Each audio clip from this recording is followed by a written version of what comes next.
Hello বন্ধুগণ, সবাই কেমন আছেন? আমার ভাগনা তাফরিদের আজকে একটি ডেলিভারি এসেছে।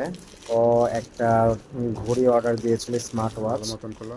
তো আজকে এটা ডেলিভারি আসছে। তো ও খুব খুশি। ও খুলে খুলে দেখতেছে যে আসলে এটা কি আসলো। আহ, সে র্যাপিংটা খুলছে। একটা প্লাস্টিক প্লাস্টিক।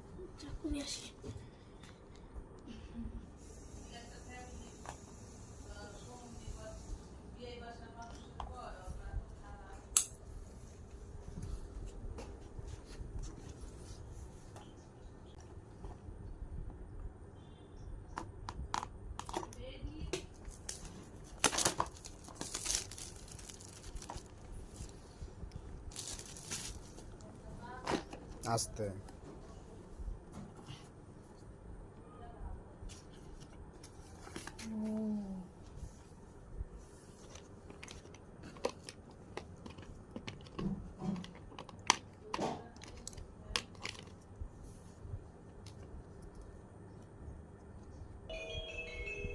খুশি।